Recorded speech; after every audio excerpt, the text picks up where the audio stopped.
Hey y'all, Shep here. In the last episode, I got the floor all prepped for the epoxy floor coating. Now it's time to tackle that.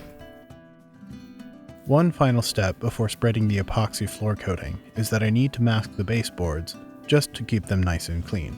Using the widest blue painter's tape I could find, I worked my way around, trying to keep the tape as close to the top of the caulk line as I could. I took my time and was as meticulous as possible.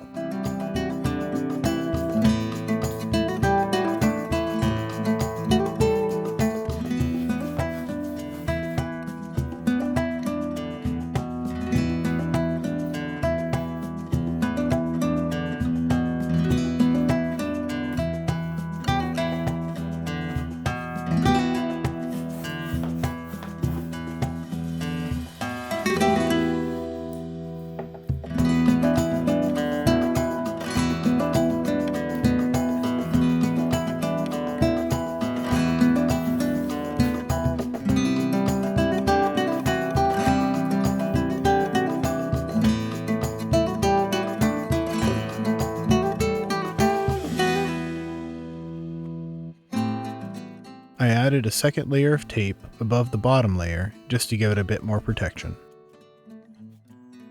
For the door, I taped around the framing. I also added a sheet of this brown paper just in case there's some drips or spatter. This is the epoxy coating I decided on. I went with this glossy tan color with the added paint chips. I felt this would help hide the fine sawdust that tends to persist after sweeping. You use a standard paint roller to apply it, and I also got this extension pole just to make it a bit easier on my back. The epoxy comes in this dual compartment bag. You combine part A into part B and mix thoroughly for about 3 minutes. It's not unlike kneading dough, though I occasionally pick it up and shake it side to side and give some extra attention to the corners.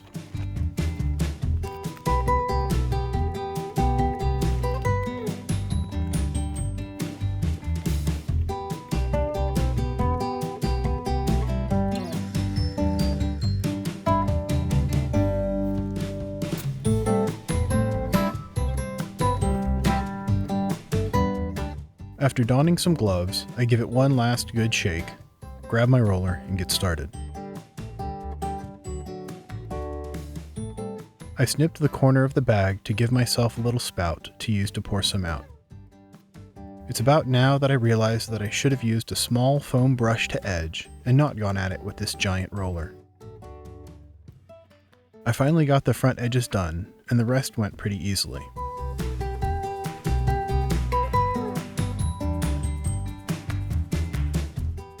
Every few feet, I'd pour out another small ribbon of epoxy and roll out the next section, slowly working myself towards the rear door. I then had to wait a day or so for the epoxy to cure.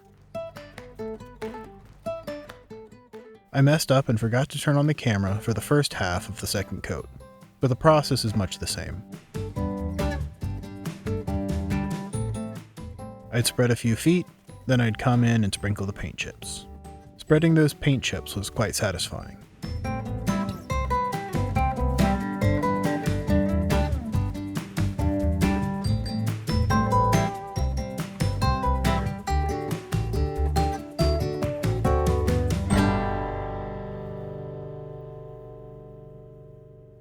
With the second coat and paint chips down, I let it cure overnight again.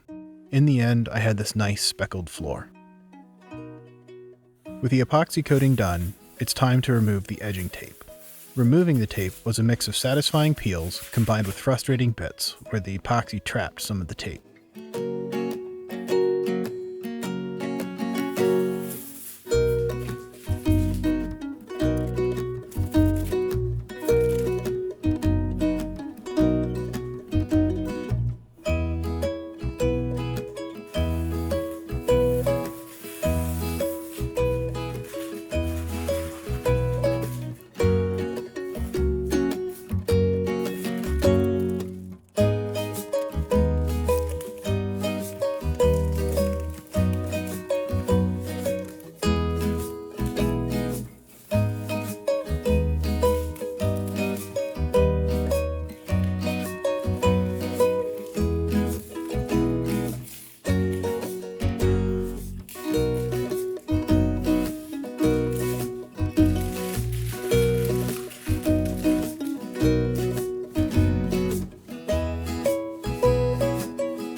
In some spots, I used my Leatherman to pick away at the trapped tape and free it from the epoxy.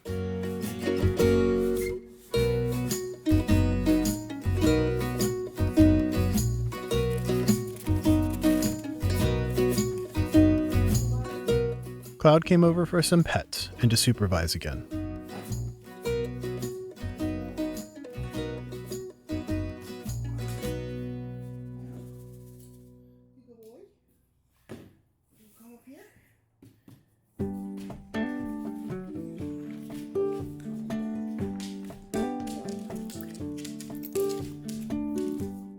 Next, I need to remove any loose paint chips, or chips that didn't settle into the epoxy properly and that stick up a bit.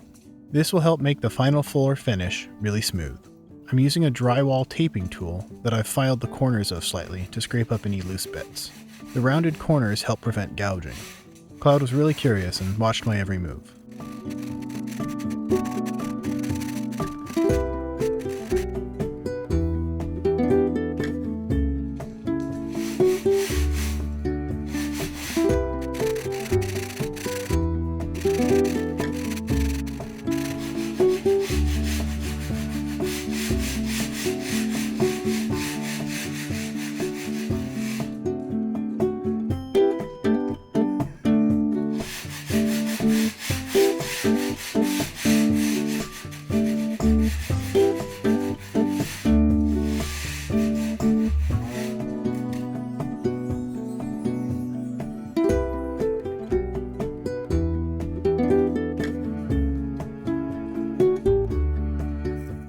I used my leaf blower to clear out any bits I had scraped up.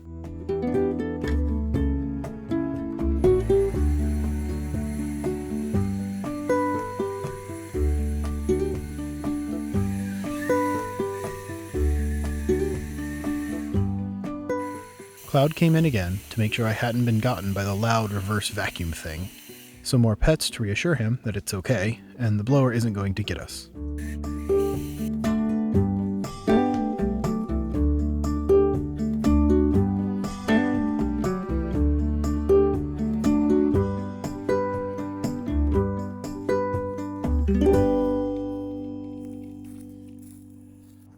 With the loose flakes cleared out, I can start on the clear coat.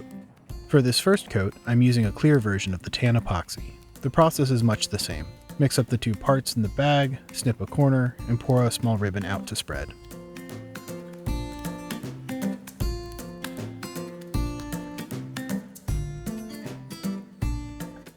This time I remembered to edge using a small foam brush. That made it much easier.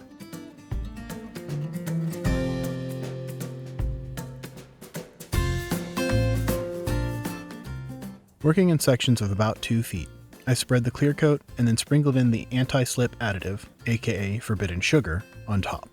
It probably would have been better to mix the forbidden sugar into the epoxy and then rolled it out, but I didn't have a paint tray handy. Sprinkling instead of mixing did cause issues, which I'll address shortly.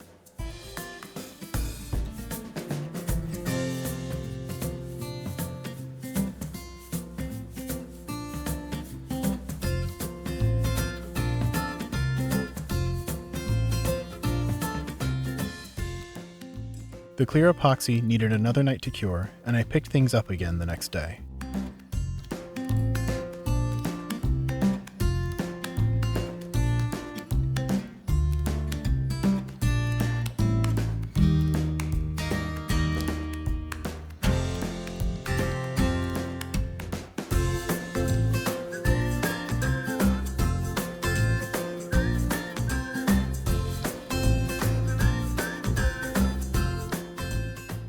Here you can see the issue with sprinkling instead of mixing in the additive. It's kind of patchy and it's not as well adhered. I used a broom to loosen up the grit that was a bit thick in some areas, and then I could start with my plan to fix this.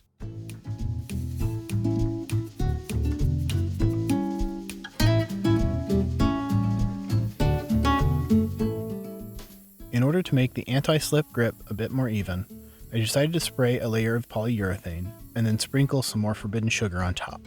I worked in small sections to complete the first coat.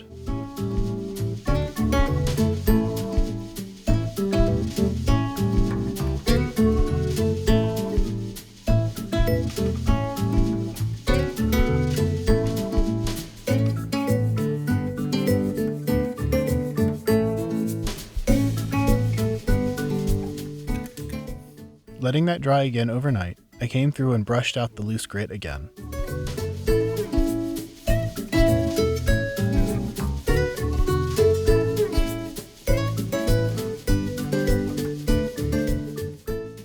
To help seal in the grit, I sprayed a second layer of polyurethane.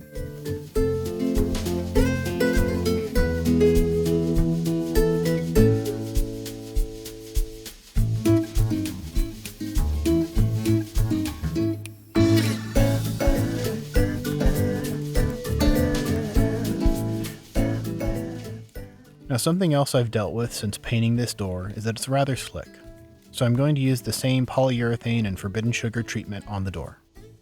It does give the mountain mural a bit of a haze, but I'll just imagine that it's some fog.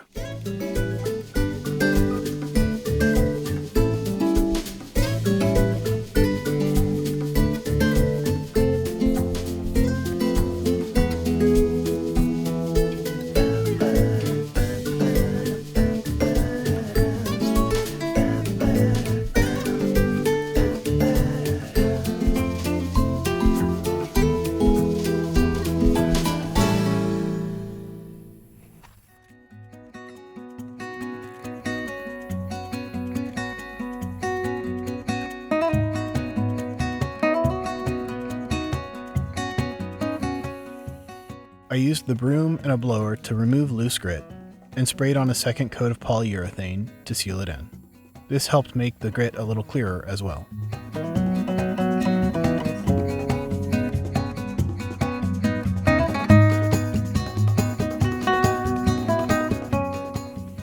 And with that, my floors are done.